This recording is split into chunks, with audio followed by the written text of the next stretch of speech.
പിതാവിനും പുത്രനും പരിശുദ്ധ റൂഹായ്ക്കും സ്തുതി, ആദ്യം മുതൽ എന്നേക്കും ആമീൻ. വിശുദ്ധ ലൂക്കോസ് എഴുതിയ സുവിശേഷം 15-ാം അധ്യായം 1 മുതൽ 7 വരെയുള്ള തിരുവചനങ്ങൾ. ചുങ്കക്കാരും പാപികളുമെല്ലാം അവൻ്റെ വാക്കുകൾ കേൾക്കാൻ അടുത്തു വന്നുകൊണ്ടിരുന്നു. ഫരിസേരും നിയമജ്ഞരും പിറുപിറുത്തു, ഇവൻ പാപികളെ സ്വീകരിക്കുകയും അവരോടുകൂടെ ഭക്ഷണം കഴിക്കുകയും ചെയ്യുന്നു. അവൻ അവരോട് ഈ ഉപമ പറഞ്ഞു, നിങ്ങളിൽ ആരാണ് തനിക്ക് 100 ആടുകളുണ്ടായിരിക്കെ അവയിലൊന്ന് നഷ്ടപ്പെട്ടാൽ 99 മരുഭൂമിയിൽ വിട്ടിട്ട് നഷ്ടപ്പെട്ടതിനെ കണ്ടുകിട്ടുവോളം തേടിപ്പോകാത്തത്? കണ്ടുകിട്ടുമ്പോൾ സന്തോഷിച്ച് അതിനെ തോളിലേറ്റുന്നു. വീട്ടിലെത്തുമ്പോൾ അവൻ കൂട്ടുകാരെയും അയൽവാസികളെയും വിളിച്ചുകൂട്ടി പറയും, നിങ്ങൾ എന്നോടുകൂടെ സന്തോഷിക്കുവിൻ, എൻ്റെ നഷ്ടപ്പെട്ട ആടിനെ കണ്ടുകിട്ടിയിരിക്കുന്നു. അതുപോലെ തന്നെ അനുതാപം ആവശ്യമില്ലാത്ത 99 നീതിമാന്മാരെക്കുറിച്ച് എന്നതിനേക്കാൾ അനുതപിക്കുന്ന ഒരു പാപിയെക്കുറിച്ച് സ്വർഗത്തിൽ കൂടുതൽ സന്തോഷമുണ്ടാകും എന്ന് ഞാൻ നിങ്ങളോട് പറയുന്നു.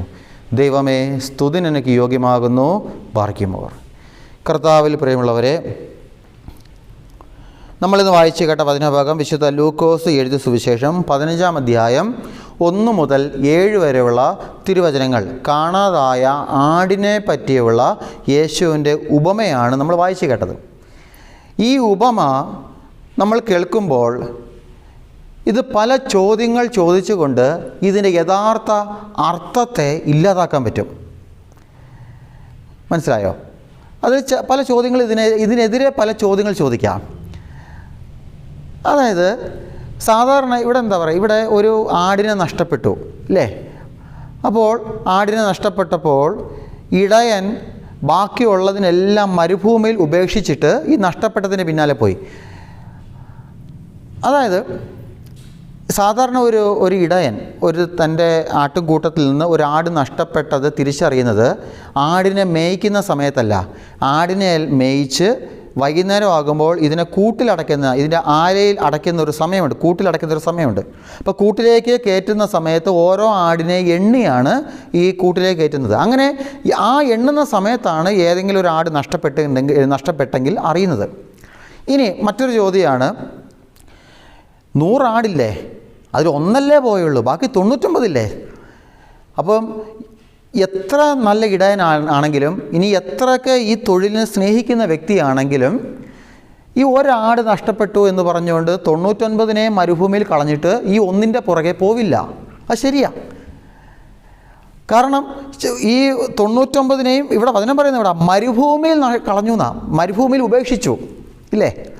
അപ്പോൾ മരുഭൂമിയിൽ ഉപേക്ഷിച്ചിട്ട് ബാക്കി ഒന്നിൻ്റെ പുറകെ പോയി.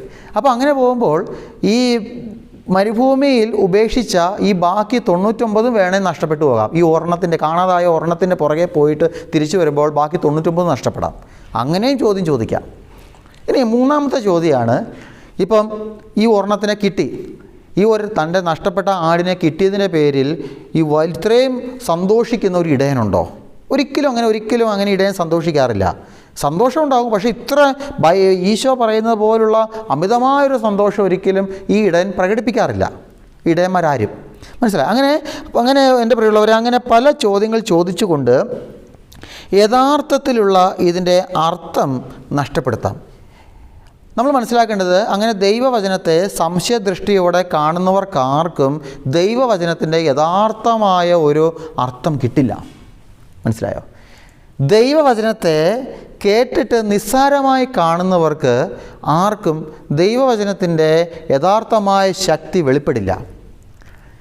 ദൈവവചനം കേട്ടിട്ട് അതിനെതിരെ മറുതലിക്കുമ്പോൾ, അതിനെതിരെ ചോദ്യം ചോദിക്കുമ്പോൾ, അങ്ങനെ ചെയ്യുന്നവർക്ക് ഒരിക്കലും ദൈവവചനത്തിൻ്റെ യഥാർത്ഥമായ അർത്ഥം, യേശുവിൻ്റെ സ്വരം കേൾക്കാൻ പറ്റില്ല. യേശു എന്താണ് ആഗ്രഹിക്കുന്നത് കേൾക്കാൻ പറ്റില്ല.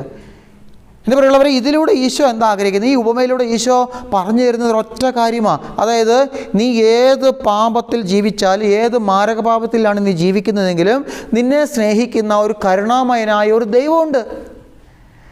നിന്നെ കാത്തുപരിപാലിക്കുന്ന, നീ എത്ര പാപത്തിൻ്റെ പടുകുഴിയിൽപ്പെട്ടാലും നിന്നെ അതിൽ നിന്ന് കരകയറ്റാൻ വേണ്ടി നിൻ്റെ അടുക്കിലേക്ക് നിന്നെ തേടി വരുന്ന ഒരു ദൈവമുണ്ട്, ഒരു പിതാവുണ്ട്. ഇതാണ് ഈ ഒരു വലിയ സത്യമാണ്. ഈ മനോഹരമായ ഒരു ചിന്തയാണ് ഈശോ ഈ ഉപമയിലൂടെ നമ്മളെ പഠിപ്പിക്കുന്നത്. ഇതിനെതിരെ നമ്മൾ ചോദ്യങ്ങൾ ചോദിച്ചാൽ ഇത് കിട്ടില്ല, മനസ്സിലാവില്ല.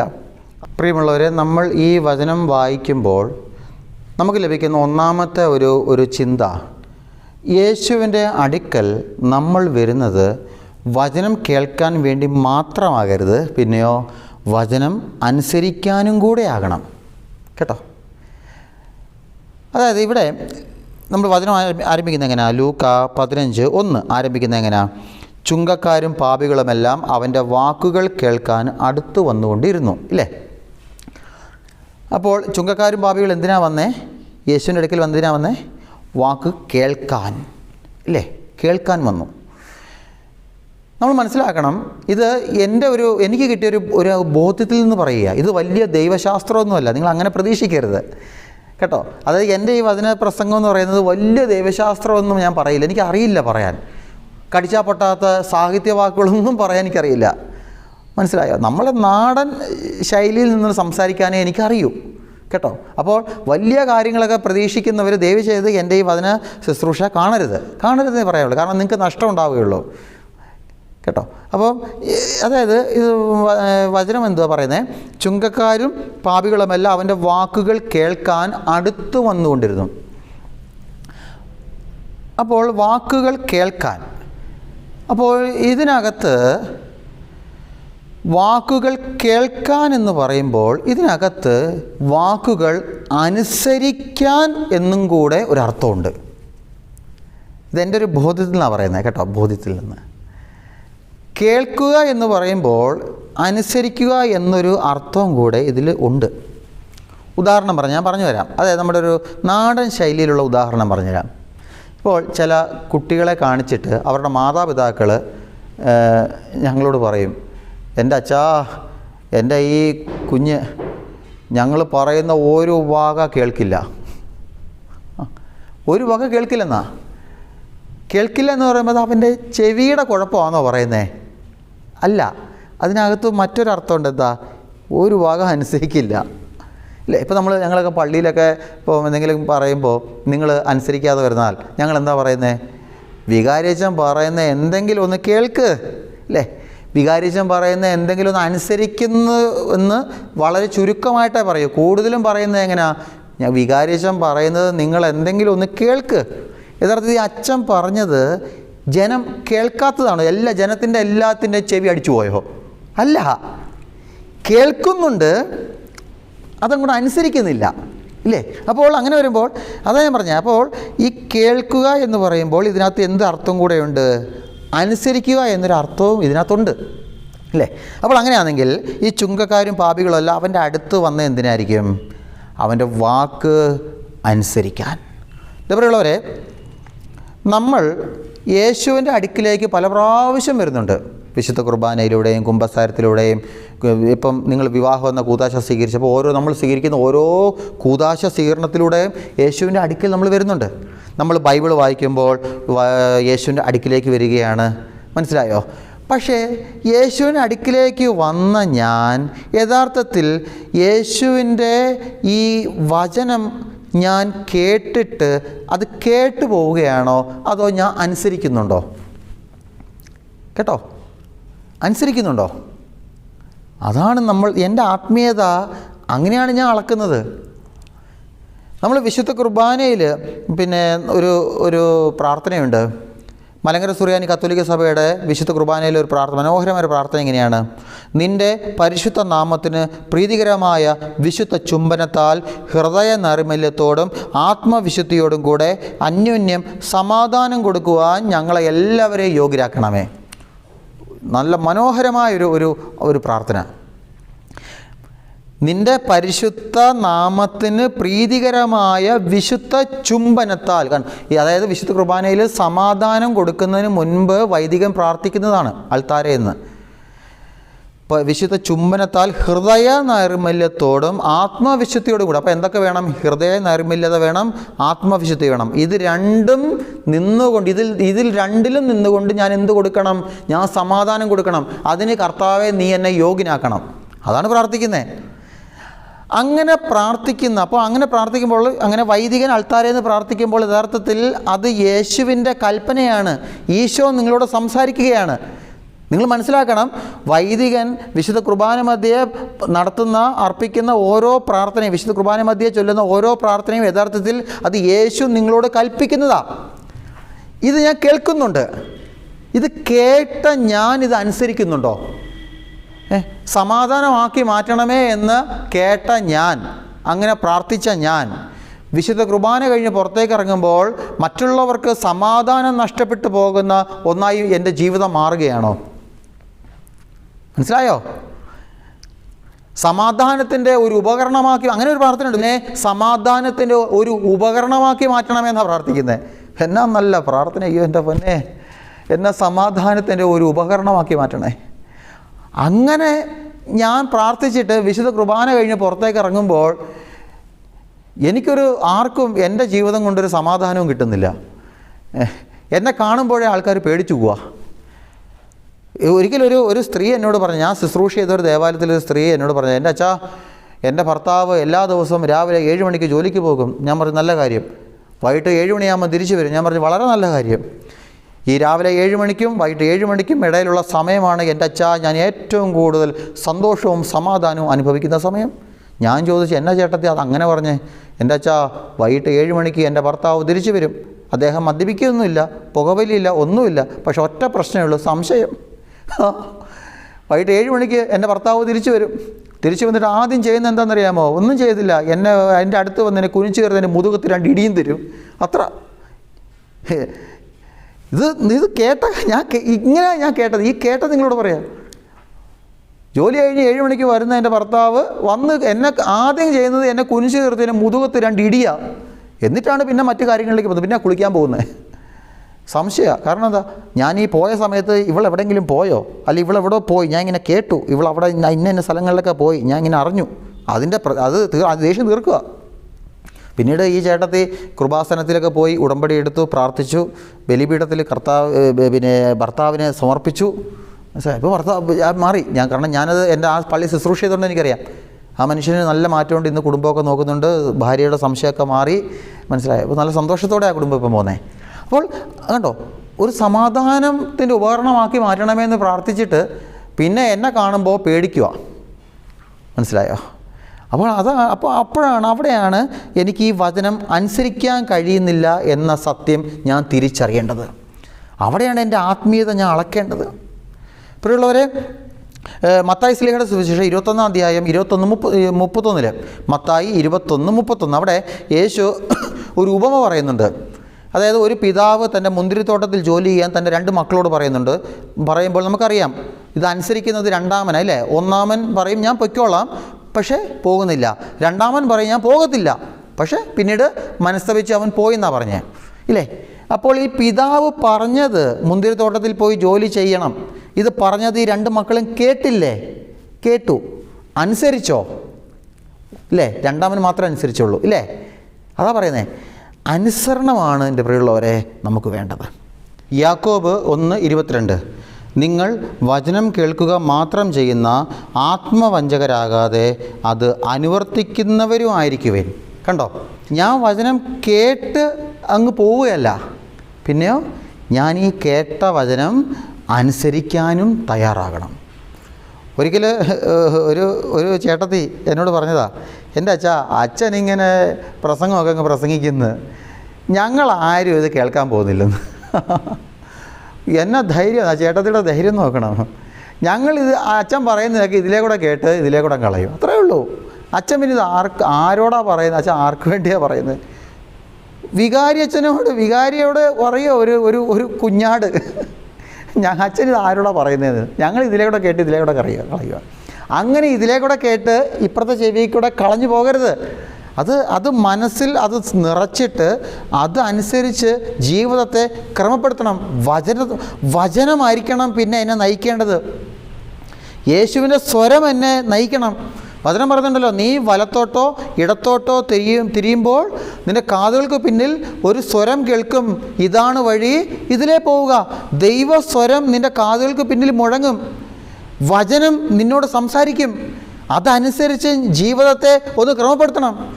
അങ്ങനെ നീ ജീവിതത്തെ ഒന്ന് ക്രമപ്പെടുത്തുക. യോഹന്നാൻ 15:7 അത് നിന്നിൽ സംഭവിക്കും, ആ വാഗ്ദാനം. എപ്പോഴുള്ളവരെ, ഇതൊരു ദൂത കേട്ടോ.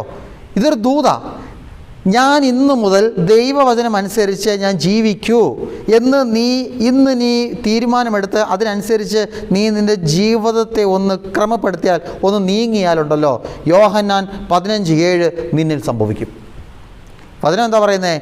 നിങ്ങൾ എന്നിൽ വസിക്കുകയും എൻ്റെ വാക്കുകൾ നിങ്ങളിൽ നിലനിൽക്കുകയും ചെയ്യുന്നുവെങ്കിൽ ഇഷ്ടമുള്ളത് ചോദിച്ചു കൊള്ളുക, നിങ്ങൾക്ക് ലഭിക്കും, നിങ്ങളേറെ ഫലം പുറപ്പെടുവിക്കുകയും ചെയ്യും. കണ്ടോ, വാക്കെന്നിൽ നിലനിൽക്കണം, അത് അനുസരിച്ച് ഞാൻ ജീവിതത്തെ ക്രമപ്പെടുത്തണം. അപ്പോൾ നീ എന്ത് ചോദിക്കുക, നിനക്ക് കിട്ടും. നീ പരിശുദ്ധാത്മാവിനെ ചോദിക്കുക, കിട്ടും. നീ ദൈവകൃപ ചോദിക്കുക, കിട്ടും. മനസ്സിലായോ? ഇനി നിൻ്റെ ഭൗതികമായ കാര്യങ്ങൾ അത് നീ ചോദിക്കുക, അത് കിട്ടും, അത് കിട്ടും. എപ്പോഴാ? ഈ വാക്ക് ഇത് നീ കേട്ടത് നീ അനുസരിക്കുമ്പോൾ. ഇപ്പോഴുള്ളവരെ, നമുക്ക് ഈ ഒന്നാമത്തെ ചിന്ത ഇതാണ് നമ്മളെ പഠിപ്പിച്ചിരുന്നത്. യേശുവിൻ്റെ അടുക്കിലേക്ക് വരുന്നത് എന്തിനു വേണ്ടിയാണ്? വചനം കേൾക്കാൻ വേണ്ടി മാത്രമാകരുത്, കേട്ട വചനം അനുസരിക്കാനും ആകണം. നിയമാവർത്തനം 28:1 വചനം പറയുന്നുണ്ട്, നിന്റെ ദൈവമായ കർത്താവിൻ്റെ വാക്ക് കേട്ട് ഇന്ന് ഞാൻ നിനക്ക് നൽകുന്ന കൽപ്പനകളെല്ലാം സൂക്ഷ്മമായി പാലിക്കുമെങ്കിൽ അവിടുന്ന് നിന്നെ ഭൂമിയിലെ മറ്റെല്ലാ ജനതകളേക്കാൾ ഉന്നതമാക്കും. ഇത് കൂടുതൽ വിശദീകരിക്കണ്ടല്ലോ, അറിയാമല്ലോ. നിൻ്റെ ദൈവമായ കർത്താവിൻ്റെ വാക്ക് നീ കേട്ട് ആ കർത്താവിൻ്റെ കൽപ്പനകളെല്ലാം നീ സൂക്ഷ്മമായി പാലിക്കുമെങ്കിൽ, കർത്താവിൻ്റെ വചനം അതനുസരിച്ച് നീ ജീവിക്കുമെങ്കിൽ നിന്നെ കർത്താവ് ഉയർത്തും. നമ്മൾ വീണ്ടും താഴോട്ട് വരുമ്പോൾ കാണാം, ലൂക്ക 15:2 കാണുന്നുണ്ട്, ഫരിസേയരും നിയമജ്ഞരും പിറുപിറുത്തു, ഇവൻ പാപികളെ സ്വീകരിക്കുകയും അവരോടുകൂടെ ഭക്ഷണം കഴിക്കുകയും ചെയ്യുന്നു. കണ്ടോ? അപ്പോൾ ഈ ചുങ്കക്കാരും പാപികളും യേശുവിൻ്റെ അടുക്കിലേക്ക് വരുന്നത് ആർക്കും ഇഷ്ടപ്പെട്ടില്ല? ഈ ഫരിസേയർക്ക് നിയമജ്ഞർക്ക് ഇഷ്ടപ്പെട്ടില്ല. അതായത് സമൂഹത്തിൽ ഒന്നിനും കൊള്ളാത്തവർ യേശുവിൻ്റെ അടുക്കിലേക്ക് വന്നപ്പോൾ സമൂഹത്തിൽ പ്രമുഖ സ്ഥാനം വഹിക്കുന്നവർക്ക് അത് ഇഷ്ടപ്പെട്ടില്ല. കേട്ടോ? അപ്പോൾ അവർ പിറുപിറുക്കുകയാണ്, ഇവൻ പാപികളെ സ്വീകരിക്കുന്നു, ഇവൻ ചുങ്കക്കാരുടെ കൂടെ ഭക്ഷണം കഴിക്കുന്നു. അപ്പോഴാണ് ഈശോ ഈ ഉപമ പറയുന്നത്. പ്രിയമുള്ളവരെ, നമ്മൾ തിരിച്ചറിയേണ്ടത് യേശുവിൻ്റെ അടുക്കിലേക്ക് ആർക്കും വരാം. കേട്ടോ? യേശുവിൻ്റെ അടുക്കിലേക്ക് ആർക്കും വരാം. ആർക്കും യേശുവിനെ മനസ്സറിഞ്ഞ് വിളിക്കാം, ഈശോയെ എന്ന് വിളിക്കാം. വേറെ എങ്ങും ഇത് പറ്റില്ല. വേറെ ഒരിടത്തും ഇത് പറ്റില്ല. വേറെ ഒരു ആലയത്തിലും ഇത് പറ്റില്ല. മനസ്സിലായോ? യേശുവിൻ്റെ അടുക്കലേ ഇത് പറ്റൂ. യേശുവിനെ ആർക്കും പേരെടുത്ത് വിളിക്കാം. എൻ്റെ ഈശോയെ, ഈശോയെ വിളിക്കാം. ആർക്കും വിളിക്കാം, ആർക്കും അവൻ്റെ അടുക്കിലേക്ക് ചെല്ലാം. അതുകൊണ്ടാണല്ലോ എൻ്റെ പ്രിയമുള്ളവരെ, ക്രിസ്ത്യാനികളുടെ ദേവാലയത്തിൽ ഒരു അക്രൈസ്തവൻ വന്നാൽ ഇറക്കി വിടുമോ?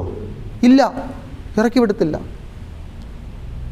എന്നാൽ ഞാൻ നിങ്ങളോട് കാര്യം പറയട്ടെ. തിരുവനന്തപുരത്തെ പത്മനാഭസ്വാമി ക്ഷേത്രത്തിൽ ഞാൻ ഈ ലോഹ ഇട്ടുകൊണ്ട് ചെന്നാൽ എന്നെ അവർ കയറ്റത്തില്ല. ഒരു മുസ്ലിം ദേവാലയത്തിൽ ഞാൻ നേരിട്ട് കണ്ടതുകൊണ്ടാണ് പറഞ്ഞത്, നേരിട്ട് അനുഭവിച്ചതാണ്. ഒരു മുസ്ലിം ദേവാലയത്തിൽ ഞാനൊരു ഷെമ്മാശനാണ്, ഒരു കത്തോലിക്ക സഭയിലെ ഒരു വൈദികനാകാൻ പഠിക്കുന്ന ഒരു വിദ്യാർത്ഥിയാണ് എന്നൊരൊറ്റ കാരണത്താൽ ഒരു മുസ്ലിം ദേവാലയത്തിൽ ഞാൻ കയറാൻ ആഗ്രഹിച്ചിട്ട് എന്നെ കയറ്റിയില്ല. ഇപ്പോൾ അത് നല്ലതായെന്ന് ഞാൻ മനസ്സിലാക്കുന്നു, അത് നന്നായെന്ന് ഞാനിപ്പോൾ തിരിച്ചറിയുന്നു. കേട്ടില്ല. പക്ഷേ ഒരു ക്രിസ്ത്യാനിയുടെ ദേവാലയത്തിൽ ഒരു അക്രൈസ്തവം വന്നാൽ ഇറക്കി വിടുമോ? ഇല്ല. കാരണം എന്താ? ക്രിസ്തുവിൻ്റെ മുമ്പിൽ എല്ലാവർക്കും ഒരു സ്ഥാനമുണ്ട്. നീ ഏത് മാരകപാപത്തിൽ ജീവിച്ചാലും യേശുവിന് നിന്നെ വേണമെന്നേ. നീ ഒരു സാമ്പത്തികമായ ഒരു ഉയർച്ച നിന്നിൽ സംഭവിച്ചില്ലെങ്കിലും ഈശോയ്ക്ക് നിന്നെക്കൊണ്ട് ആവശ്യമുണ്ടെന്നേ. നിനക്കൊരു കഴിവില്ലെങ്കിലും ഈശോയ്ക്ക് നിന്നെ ആവശ്യമുണ്ടെന്നേ. നിനക്ക് പ്രസംഗിക്കാൻ അറിയില്ല, നിനക്ക് പാട്ടുപാടാൻ അറിയില്ല, നിനക്ക് ഒരു പ്രോഗ്രാം കണ്ടക്ട് ചെയ്യാൻ അറിയില്ല, നിനക്ക് പഠിക്കാൻ കഴിവില്ല. എൻ്റെ പൊന്നുമക്കളെ, ഈശോയ്ക്ക് നിന്നെ വേണമെന്നേ. അതുകൊണ്ടാണ് ഈശോ നിന്നെ ഇപ്പോഴും ഈ ഭൂമിയിൽ നിർത്തിയിരിക്കുന്നത് ജീവനോടെ. വചനം പറയുന്നുണ്ടല്ലോ, നിന്നെക്കുറിച്ച് എനിക്കൊരു പദ്ധതിയുണ്ട്, അത് നിൻ്റെ നാശത്തിനല്ല, നിൻ്റെ ക്ഷേമത്തിനുള്ള പദ്ധതി. നിന്നെക്കുറിച്ച് കർത്താവിന് സ്വർഗത്തിനൊരു പ്ലാനുണ്ട്. അതിലേക്ക് കർത്താവ് നിന്നെ കൊണ്ടുവരാൻ വേണ്ടി ആ കർത്താവ് നിനക്ക് ഒരു കഴിവില്ലാതിരുന്നിട്ട് കർത്താവ് ഈ ഭൂമിയിൽ നിന്നെ ആക്കിയിരിക്കുന്നത്. അതിലേക്ക് നിന്നെ കൊണ്ടുവരാൻ വേണ്ടിയാണ്. പക്ഷേ എന്താ സംഭവിക്കുന്നത് അറിയോ? സംഭവിക്കുന്നത് നേരെ മറിച്ച്. അതായത് എന്നിലെ കഴിവുകേടുകൾ ഞാൻ കണ്ടിട്ട് അയ്യോ എൻ്റെ ജീവിതം നശിച്ചു എന്ന് പറഞ്ഞ് ഞാൻ അതിനെ നോക്കി പേടിച്ചിരിക്കും. എനിക്ക് പണമില്ലാത്തതുകൊണ്ട് ഞാൻ അതിനെ നോക്കി ഭയന്നിരിക്കും. എനിക്ക് ലോണുണ്ട്, എനിക്ക് എൻ്റെ വീട് ജപ്തിയാകാറായി, ജപ്തിയുടെ നോട്ടീസ് പല പ്രാവശ്യം വന്നു, അതിനെ കണ്ട് പേടിച്ചിരിക്കും. എനിക്ക് പാട്ട് പാടാൻ കഴിവില്ല, അതുകൊണ്ട് അതിനെ കണ്ട് പേടിച്ചിരിക്കും. എനിക്ക് പ്രസംഗിക്കാൻ അറിയില്ല, അതുകൊണ്ട് അയ്യോ ഞാൻ എങ്ങനെ ജീവിക്കും, ഞാനൊരു വൈദികനായ എങ്ങനെ ജീവിക്കും, അതിനെ കണ്ട് പേടിച്ചിരിക്കും. അവിടെയാണ് ഈശോയുടെ മുമ്പിൽ ഈശോ നമ്മളെ പഠിപ്പിക്കുന്ന ഒരു ജീവിതം എന്താ അറിയോ? നീ അങ്ങനെ പേടിക്കേണ്ടതല്ല, എനിക്ക് നിന്നെ ആവശ്യം ഉണ്ട്. അതുകൊണ്ട് എൻ്റെ ഈ വചനം ശുശ്രൂഷ കേൾക്കുന്നവർ, എനിക്ക് നിങ്ങളോട് പറയാനുള്ളത് എന്താ അറിയാമോ? എൻ്റെ പ്രിയമുള്ളവരെ, നിന്നെക്കൊണ്ട് ഒന്നിനും കൊള്ളില്ലായിരിക്കും. അങ്ങനെ ആരെങ്കിലുമൊക്കെ നിന്നെ വിധി എഴുതിയിട്ടുണ്ടെങ്കിൽ നിന്നെക്കൊണ്ട് ഒന്നിനും കൊള്ളില്ല. നീ ഒരു പ്രയോജനമില്ല, മനസ്സിലായോ? നീ എന്തിനാ ജീവിക്കുന്നേ? അങ്ങനെ ആരെങ്കിലും നിന്നെക്കുറിച്ച് പറയുന്നുണ്ടെങ്കിൽ നീ ചിന്തിച്ചോ, മനുഷ്യനത് പറയും, നിന്റെ ദൈവം ഒരിക്കലും നിന്നെക്കുറിച്ച് അങ്ങനെ പറയില്ല. നിന്റെ ദൈവം നിന്നെക്കുറിച്ച് അങ്ങനെ പറയില്ല. ഇത് എൻ്റെ ഒരു അനുഭവത്തിൽ നിന്നാണ് പറയുന്നത്, ഞാനത് വിശദീകരിക്കുന്നില്ല. എൻ്റെ ഒരു അനുഭവത്തിൽ നിന്നാണ് പറയുന്നത് എൻ്റെ പ്രിയമുള്ളവർ. അതുകൊണ്ട് ആർക്കും വേണ്ടാത്തവരെ കർത്താവിന് വേണം. ആർക്കും മനുഷ്യന് നമ്മൾ മനസ്സിലാക്കണം, യേശുവിൻ്റെ ഒരു നേച്ചർ എന്താണെന്നറിയാമോ? യേശുവിൻ്റെ നേച്ചർ എന്ന് പറഞ്ഞാൽ മനുഷ്യൻ കാണാത്ത പലതിനെയും ഈശോ കാണും. മനുഷ്യൻ കാണുന്നത് എന്താ? മനുഷ്യൻ കാണുന്നത് അവൻ്റെ ആ ഒരു ലെവലിൽ നിൽക്കുന്നവരെയാണ് മനുഷ്യൻ കാണുന്നത്. ഒന്ന് ഉദാഹരണം പറയുമ്പോൾ ഞാൻ എൻ്റെ കാര്യം പറയാം.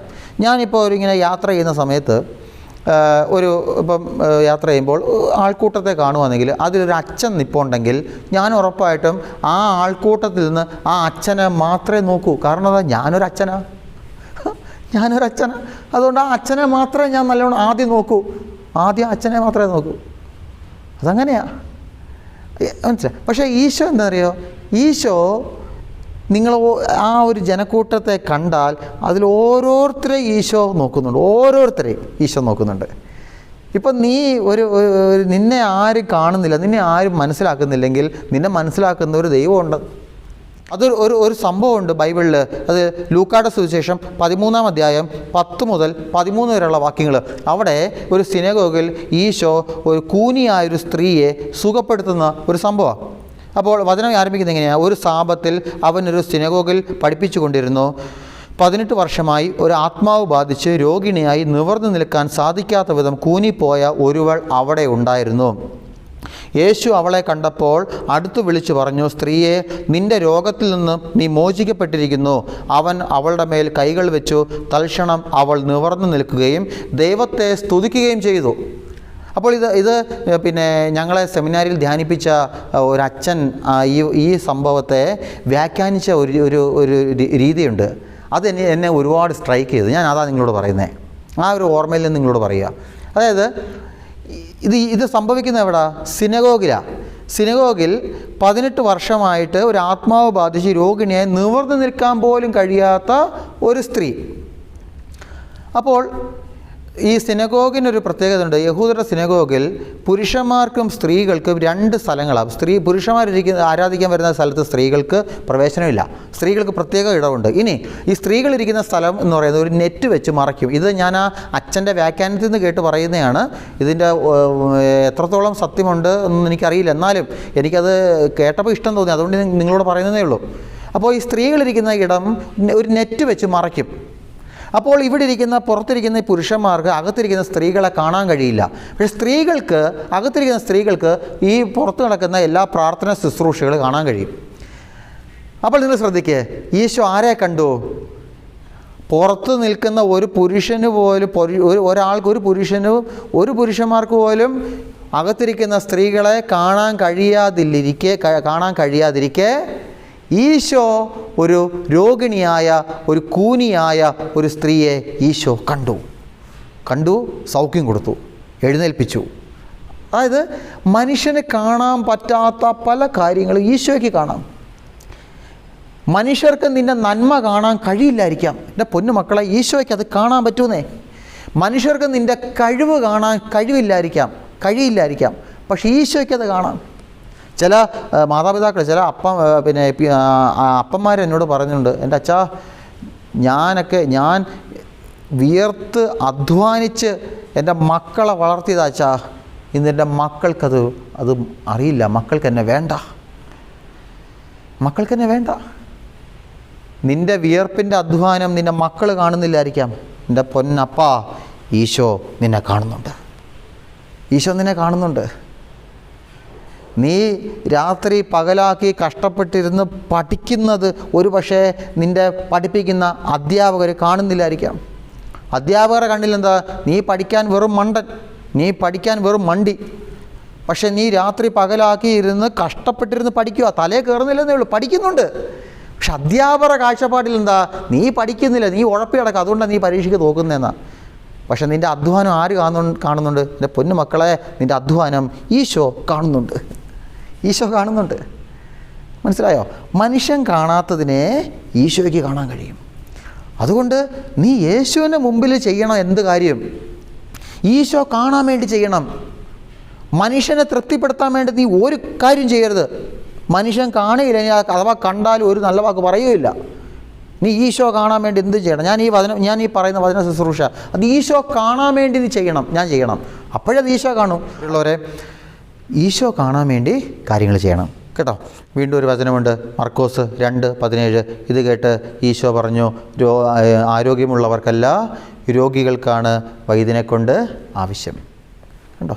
അപ്പം അതായത് നീ ഇപ്പോൾ രോഗാവസ്ഥയിലാണ്, നിന്നെ ആരും മനസ്സിലാക്കുന്നില്ല, ആ ഒരു രോഗമാണ് കേട്ടോ.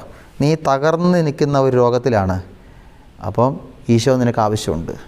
നീ ഒരുപക്ഷെ ഒരു മാരക പാപത്തിലാണ് നീ ജീവിക്കുന്നതെങ്കിലും ഈശോ നിന്നെ കാണുന്നുണ്ട്. ഞാനൊരു പാപിയാണ്, എന്നെ കർത്താവ് കാണുമോ? എൻ്റെ കർത്താവിന് എന്നെ വേണോ? ഇങ്ങനെയൊക്കെ നീ ചിന്തിക്കുമെങ്കിൽ ഒന്ന് ഓർത്ത മക്കളെ, കർത്താവ് നിന്നെ വേണം. അതുകൊണ്ടാണ് നീ ഇത്രയും പാപത്തിൽ ജീവിച്ചിട്ടും നീ ഇന്നും ഈ ഭൂമിയിൽ ജീവനോട്ടിരിക്കുന്നത്. ഇല്ലായിരുന്നെങ്കിൽ നിന്നെ പണ്ടേ ഇവിടെ ഈ ഭൂമിയിൽ നിന്ന് എടുത്ത് കളഞ്ഞേനെ കർത്താവ്. കർത്താവ് നിന്നെ ഈ ഭൂമിയിൽ നിന്ന് തുടച്ചു മാറ്റിയേനെ. അവൻ്റെ കരുണ നിന്നെ പൊതിയുന്നത് കൊണ്ടാണ്, അവൻ്റെ കൃപ നിന്നെ സംരക്ഷിക്കുന്നത് കൊണ്ടാണ് ഈ മാരകപാപത്തിൽ നീ ജീവിച്ചിട്ടും ഇന്നും ഈ ഭൂമിയിൽ നീ ജീവനോടെ ആയിരിക്കുന്നത്. പക്ഷേ ഇതിലൊരു ഒരു ഒരു ഒരു ഒരു തിരുത്തുണ്ട്. ആ തിരുത്ത് ഞാൻ പറഞ്ഞില്ലെങ്കിൽ നിങ്ങൾ ഇത് കേട്ട് വിശ്വസിച്ചങ്ങ് പോയി കളയും. തിരുത്തെന്താണെന്നറിയാമോ? അതായത് യോഹന്നാൻ 8:11 അവിടെ പാപിനിയായ സ്ത്രീയെ ജനങ്ങൾ കല്ലെറിയാൻ കൊണ്ടുവന്ന് അങ്ങനെ യേശുവിൻ്റെ അടുക്കിലേക്ക് കൊണ്ടുവരിക, യേശുവിൻ്റെ മുമ്പിലാണ് കൊണ്ടുവരുന്നത്. നമുക്കറിയാം, സംഭവം അറിയാം അല്ലേ? അതിൽ ഈശോ പറയുന്നുണ്ട്, നിങ്ങളിൽ പാപം ചെയ്യാത്തവർ അവളെ കല്ലെറിയട്ടെ. അതെല്ലാം നമുക്കറിയാവുന്ന കാര്യമാണ്. അതിനുശേഷം ഈശോ അവളോട് ചോദിക്കുന്നുണ്ട്, ഇങ്ങനെയാണ് യോഹന്നാൻ 8:11, മകളെ ആരും നിന്നെ വിധിച്ചില്ലേ? അപ്പോൾ അവളെന്താ അവൾ പറഞ്ഞു, ഇല്ല കർത്താവേ. അപ്പോൾ ഈശോ പറഞ്ഞു, ഞാനും നിന്നെ വിധിക്കുന്നില്ല, പൊയ്ക്കൊള്ളുക, ഇനിമേൽ പാപം ചെയ്യരുത്. അതായത് ഞാൻ നേരത്തെ പറഞ്ഞല്ലോ, അതായത് നീ എത്ര പാപത്തിലാണ് ജീവിക്കുന്നതെങ്കിലും ഈശോ നിന്നെ കാണുന്നുണ്ട്, ഈശോയുടെ കരുണ നിന്നെ സംരക്ഷിക്കുന്നുണ്ട് എന്ന് പറയുമ്പോൾ എന്നാൽ പിന്നെ എല്ലാ പാപവും ചെയ്ത് ജീവിക്കാം, കർത്താവ് നോക്കിക്കൊള്ളുമല്ലോ, അങ്ങനെ അർത്ഥമില്ല.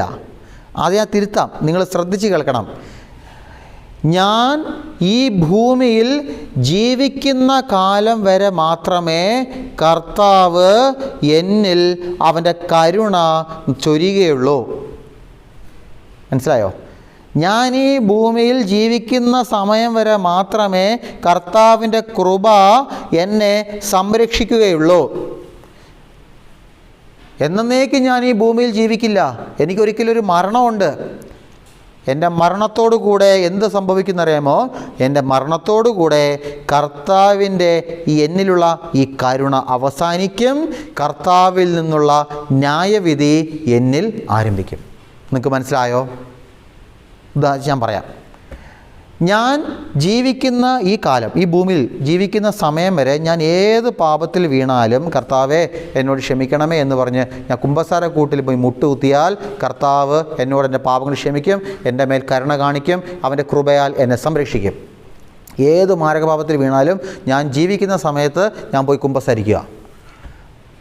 പക്ഷെ ഞാൻ മരിച്ചു കഴിഞ്ഞാൽ, പ്രിയമുള്ളവരെ, ഞാൻ മരിച്ചു കഴിഞ്ഞാൽ പിന്നീട് ഈ കൃപ എന്നെ സംരക്ഷിക്കില്ല, ഈ കരുണ എന്നെ പൊതിയില്ല. പിന്നീട് ന്യായവിധിയാണ്. ഈ ന്യായവിധി പിന്നീട് എന്നിൽ സംഭവിക്കുകയാണ്. ഞാൻ ഈ ഭൂമിയിൽ എങ്ങനെ ജീവിച്ചോ അതനുസരിച്ചുള്ള ഒരു ഫലമാണ് ഈ ന്യായവിധിക്ക് ശേഷം എനിക്ക് കിട്ടുന്നത്. അപ്പോൾ എന്ത് ചെയ്യണം? ഞാൻ ഈ ഭൂമിയിൽ ജീവിക്കുന്ന സമയത്ത് തന്നെ എന്ത് ചെയ്യണം? ഞാൻ പാപമോചനം നേടിക്കോണം. ഞാൻ ഈ ഭൂമിയിൽ ജീവിക്കുന്ന സമയത്ത് തന്നെ ഞാൻ കർത്താവിനോട് പ്രാർത്ഥിച്ചോണം. ഞാൻ ഈ ഭൂമിയിൽ ജീവിക്കുന്ന സമയത്ത് തന്നെ വിശുദ്ധിയിലായിരിക്കണം. മനസ്സിലായോ? എന്നാൽ എന്നെ കർത്താവ് നോക്കിക്കൊള്ളും, എന്നെ കർത്താവ് നോക്കിക്കൊള്ളും, ഞാൻ എങ്ങനെ ജീവിച്ചാലും അതിനെ കർത്താവ് നോക്കിക്കൊള്ളും എന്ന് പറഞ്ഞ് ചിന്തിച്ച് ജീവിച്ച അവസാനം മരിച്ചുപോയി കഴിഞ്ഞാലുണ്ടല്ലോ, മരിച്ചുപോയി കഴിഞ്ഞാൽ പിന്നീട് ഞാൻ എങ്ങനെ ജീവിച്ചോ അതിൻ്റെ ഫലമാണ് എനിക്ക് ന്യായവിധിയിലൂടെ കിട്ടാൻ പോകുന്നത്. അതുകൊണ്ട് പ്രിയമുള്ളവരെ, ഈശോ പറയുന്നുണ്ട്, ഞാൻ നിന്നെ വിധിക്കുന്നില്ല എന്ന് പറഞ്ഞാൽ നീ ഈ ഭൂമിയിൽ ജീവിച്ചിരിക്കുന്ന സമയത്ത് ഞാൻ നിന്നെ വിധിക്കുന്നില്ലെന്നാണ്. പക്ഷെ നിനക്കൊരു മരണമുണ്ട്, ആ സമയത്ത് ഞാൻ നിന്നെ വിധിക്കും. അതുകൊണ്ട് കർത്താവ് ഒരു കൽപ്പന എടുക്കുക, എന്താ? ഇനിമേലിൽ പാപം ചെയ്യരുത്. അതാണ് നിന്നോടും കർത്താവ് പറയുന്നത്, ഇനിമേലിൽ പാപം ചെയ്യരുത് കേട്ടോ. പ്രിയമുള്ളവരെ, നമുക്ക് ഈ വചന ശുശ്രൂഷ ഇവിടെ അവസാനിപ്പിക്കാം. കത്തോലിക്ക സഭയുടെ മതബോധന ഗ്രന്ഥം CCC 1013 ഖണ്ഡിക ഇങ്ങനെ പറയുന്നുണ്ട്, പഠിപ്പിക്കുന്നത് ഇങ്ങനെയാണ്: മരണം മനുഷ്യൻ്റെ ഭൗമിക തീർത്ഥാടനത്തിൻ്റെ അവസാനമാണ്. ദൈവിക പദ്ധതിക്ക് അനുസൃതമായി തൻ്റെ ഭൗമിക ജീവിതം നയിക്കാനും തൻ്റെ പരമമായ ഭാഗധേയത്തെ നിശ്ചയിക്കാനുമായി ദൈവം നൽകുന്ന കൃപാവരത്തിൻ്റെയും കാരുണ്യത്തിൻ്റെയും സമയത്തിൻ്റെ അന്ത്യമാണ് മരണം. അപ്പോൾ കണ്ടോ, മരണം മനുഷ്യൻ്റെ ഭൗമിക തീർത്ഥാടനത്തിൻ്റെ അവസാനമാണ്. ദൈവിക പദ്ധതിക്ക് അനുസൃതമായി തൻ്റെ ഭൗമിക ജീവിതം നയിക്കാൻ. കണ്ടോ, നമ്മൾ ഈ ഭൂമിയിൽ ജീവിക്കുമ്പോൾ നമ്മളെക്കുറിച്ചൊരു പദ്ധതി ഉണ്ടല്ലോ ദൈവത്തിന്.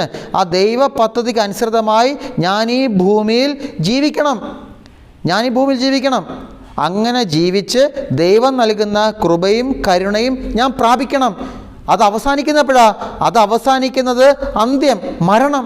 ആ മരണത്തോടു കൂടിയാണ് അത് അവസാനിക്കുന്നത്. അപ്പോൾ മരണം വരെ ഞാൻ ഈ ഭൂമിയിൽ ജീവിക്കുന്ന ഈ സമയമുണ്ടല്ലോ, ഈ സമയത്ത് ഞാനത് നേടിയെടുത്തോണം. നമ്മൾ വിശുദ്ധ കുർബാനയിൽ പറയുന്ന പ്രാർത്ഥന നമ്മൾ ശ്രദ്ധിച്ചല്ലോ, ഹൃദയ നൈർമല്യം, വിശുദ്ധി, ഇത് നേടിയെടുക്കണം. ഈ ഭൂമിയിൽ ജീവിച്ചിരിക്കുന്ന സമയത്ത് നീ നേടിയെടുക്കണം. ഇത് നീ നേടിയെടുത്തു കഴിഞ്ഞാൽ നീ മരിച്ചു കഴിയുമ്പോഴും നിനക്ക് അതിന് ഫലമാണ് കിട്ടാൻ പോകുന്നത്. മനസ്സിലായോ? അപ്പോൾ ഈ ഭൂമിയിൽ ജീവിക്കുന്ന സമയത്ത് നിനക്ക് സ്വർഗത്തിലേക്ക് എത്താനുള്ള എല്ലാ നിക്ഷേപവും നീ കരുതി വെക്കണം. ഈ ഭൂമിയിൽ ജീവിക്കുന്ന സമയത്ത് അത് പറ്റൂ, അല്ലാതെ പറ്റില്ല. മരിച്ചു കഴിഞ്ഞിട്ട് എനിക്ക് സ്വർഗത്തിലേക്കുള്ള പ്രവേശിക്കാനുള്ള നിക്ഷേപം കരുതി വെക്കാമെന്ന് അത് കിട്ടില്ല. മരിച്ചു കഴിഞ്ഞാൽ കിട്ടില്ല. ഞാൻ ഈ ഭൂമിയിൽ ജീവിക്കുന്ന സമയത്ത് ഞാനത് നേടിയെടുക്കണം. നല്ല ജീവിതം ജീവിച്ചും വിശുദ്ധി പ്രാപിച്ചും വചനമനുസരിച്ചും ദൈവകൽപ്പന അനുസരിച്ചും ദൈവത്തെ സ്നേഹിച്ചും കൂദാശയെ സ്നേഹിച്ചും സഭയെ സ്നേഹിച്ചും ഞാൻ മറ്റുള്ളവരെ സ്നേഹിച്ചും യേശുവിൻ്റെ നാമത്തിൽ മറ്റുള്ളവരെ സ്നേഹിച്ചും പരിഗണിച്ചും ഞാൻ അങ്ങനെ ജീവിക്കണം. അങ്ങനെ ഞാൻ ഈ ഭൂമിയിൽ ജീവിക്കുന്ന സമയത്ത് അങ്ങനെയുള്ളൊരു ജീവിതം ജീവിക്കുന്നത് വഴി സ്വർഗത്തിലേക്ക് പോകാനുള്ള ഒരു നിക്ഷേപം, ഒരു ടിക്കറ്റ് ഞാൻ നേടിയെടുക്കണം. പ്രിയമുള്ളവരെ, നമുക്ക് അങ്ങനെയുള്ളൊരു അതിനുവേണ്ടി നമുക്ക് ആഗ്രഹിക്കാം. നമുക്ക് ഈ വചന ശുശ്രൂഷ ഇവിടെ അവസാനിപ്പിക്കാം. 1-2 കാര്യങ്ങളാണ് നമ്മൾ ചിന്തിച്ചത്. ഒന്നാമത്, നമുക്ക് ഈ ചോദ്യങ്ങളൊക്കെ ചോദിക്കാം, എന്ത് കാര്യത്തിനും ചോദ്യം ചോദിക്കാം. പക്ഷേ വചനത്തിൻ്റെ ഏത് കാര്യത്തെയും നമുക്ക് തർക്കിക്കാം. പക്ഷേ വചനം തർക്കവിഷയമായാൽ നമുക്ക് ഒന്നും മനസ്സിലാവില്ല കേട്ടോ. ഞാനൊരിക്കലും ഇങ്ങനെ ദൈവവചനത്തെ ആരെങ്കിലും എന്നോട് തർക്കിച്ചാൽ ഞാൻ മിണ്ടാൻ പോവില്ല. കാരണം മിണ്ടിയിട്ട് കാര്യമില്ല. കാരണം അവരെ തർക്കം ജയിക്കാനേ നോക്കൂ, അല്ലാതെ എളിമപ്പെടാൻ നോക്കില്ല. ഉദാഹരണം പറഞ്ഞാൽ ചില സഹോദരങ്ങളൊക്കെ പറയത്തില്ലേ, ശിശു മാമോദിസ ബൈബിളിൽ പറയുന്നുണ്ടല്ലോ, യേശു മാമോദിസ സ്വീകരിച്ചത് ഇത്രാമത്തെ വയസ്സിലല്ലേ, അപ്പോൾ അതുപോരെ, അതിനെതിരെ ഇങ്ങനെ ന്യായീകരിക്കുമ്പോൾ നമ്മൾ അതിനെതിരെ വീണ്ടും ന്യായീകരിക്കാൻ പോയി കഴിഞ്ഞാൽ അതിനേക്കാളും വലിയ ന്യായീകരണമായിട്ട് ഇങ്ങോട്ട് വരും. മനസ്സിലായോ? അപ്പോൾ ബൈബിൾ ഒരു തർക്ക വിഷയമായ നമുക്ക് ഈ ദൈവവചനത്തിൻ്റെ യഥാർത്ഥ അർത്ഥം മനസ്സിലാവില്ല. രണ്ടാമതായിട്ട്, കർത്താവിൻ്റെ അടുക്കിലേക്ക് ഞാൻ വരുന്നത് വചനം അനുസരിക്കാനാകണം. വചനം കേൾക്കാൻ വേണ്ടി മാത്രം ഞാൻ കർത്താവിൻ്റെ അടുക്കിലേക്ക് വരരുത്, വചനം അനുസരിക്കാനും കൂടെ ഞാൻ കർത്താവിൻ്റെ അടുക്കിലേക്ക് വരണം. മൂന്നാമത് ഫരിസേരെയും ചുങ്കക്കാരെയും കർത്താവ് സ്വീകരിച്ചു. അതായത് സമൂഹത്തിൽ ഒന്നിനും കൊള്ളാത്തവരെ ഈശോ സ്വീകരിച്ചു എന്ന് പറഞ്ഞാൽ, നിന്നെ കൊണ്ട് ഒന്നിനും കൊള്ളില്ലെങ്കിലും കർത്താവിന് നിന്നെ വേണമെന്നേ. നിനക്കിപ്പോൾ ഒരു 50 ലക്ഷം രൂപ കടമുണ്ട്, നിനക്കൊരു പലി വേണ്ട, ഒരു 10 ലക്ഷം രൂപ കടമുണ്ടെന്ന് വെച്ചോ, നീ അതിനെ കണ്ട് പേടിച്ച് നിൽക്കുക, എങ്ങനെ തീർക്കുമെന്ന് അറിയില്ല. നീ രാപ്പകലില്ലാതെ കഷ്ടപ്പെടുന്നുണ്ട്, പക്ഷേ ഈ കടം അങ്ങോട്ട് തീരുന്നില്ല. ബാങ്ക് ലോണ്, അത് ജപ്തിയുടെ നോട്ടീസ് പല പ്രാവശ്യം വന്നു. എന്ത് ചെയ്യുമെന്നറിയില്ല. അന്നേരം ഓടിപ്പോയി കയറെടുക്കാനല്ല പോകേണ്ടത്. അന്നേരം ഓടിപ്പോയി ഈ പുസ്തകം എടുക്കണം, ദൈവവചനം എടുക്കണം. അന്നേരം ഓടിപ്പോയി റെയിൽവേ ട്രാക്ക് എവിടെ ഉണ്ടെന്ന് നോക്കി പോകരുത്. അന്നേരം ഓടണം. എവിടെയെന്നറിയാം? വിശുദ്ധ കുർബാന എവിടെ ഉണ്ടെന്ന് നോക്കി പോകണം. എൻ്റെ ദേവാലയത്തിലേക്ക് പോകണം. പ്രാർത്ഥനയുള്ള ഇടത്തേക്ക് പോകണം. ഈശോയ്ക്ക് നിന്നെ വേണമെന്നേ, ഈശോയ്ക്ക് നിന്നെ വേണം. നിനക്കൊരു കഴിവില്ലായിരിക്കാം മക്കളെ, പക്ഷേ ഈശോയ്ക്ക് നിന്നെ വേണം. മൂന്നാമതായിട്ട് നമ്മൾ ചിന്തിച്ചത്, ഈ ഭൂമിയിൽ ഞാൻ ജീവിക്കുന്ന സമയമുണ്ടല്ലോ, ആ സമയത്ത് ഞാൻ നേടിക്കോണം പാപമോചനം. ഞാൻ പാപം ചെയ്യും. ഞാൻ എത്ര പാപത്തിൽ വീണാലും കർത്താവ് അവൻ്റെ കരുണ എനിക്ക് തരും. കർത്താവിൻ്റെ കൃപ കൊണ്ട് എന്നെ സംരക്ഷിക്കും. മനസ്സിലായോ? പക്ഷേ ഈ ഭൂമിയിൽ ജീവിക്കുന്ന സമയമുണ്ടല്ലോ, ആ സമയത്ത് ഞാൻ പോയി പാപമോചനം നേടിക്കോണം. ഞാൻ എപ്പോഴാണ് മരിക്കുന്നതെന്ന് എനിക്കറിയില്ല. ഈ നിമിഷം ഞാൻ മരിക്കാം, അറിയില്ല എപ്പോഴാണ് മരിക്കുന്നതെന്ന്, കേട്ടോ. അപ്പോൾ എന്ത് ചെയ്യണം? ഈ ജീവിക്കുന്ന ഈ സമയത്ത് തന്നെ ഞാൻ പാപമോചനം നേടിക്കോണം. എന്തിനാണെന്നറിയാമോ? എനിക്ക് ഒരു നിത്യജീവനുണ്ട്, സ്വർഗമുണ്ട്. ഞാൻ ഈ ഭൂമിയിൽ ജീവിക്കുന്ന ഈ ജീവിതമാണ് നിത്യജീവൻ എനിക്ക് കിട്ടണോ നരകം എനിക്ക് കിട്ടണോ എന്ന് തീരുമാനിക്കുന്നത്. അതുകൊണ്ട് ഭൂമിയിൽ ഞാൻ ജീവിക്കുമ്പോൾ എൻ്റെ പിള്ളേരെ നല്ല രീതിയിൽ ജീവിക്കണം. അതിനുവേണ്ടി നമുക്ക് ആഗ്രഹിക്കാം. ദൈവം നമ്മളെല്ലാവരെയും സഹായിക്കട്ടെ. പിതാവിനും പുത്രനും പരിശുദ്ധ റൂഹായ്ക്കും സ്തുതി, ആദ്യം മുതൽ എന്നേക്കും. ആമീൻ.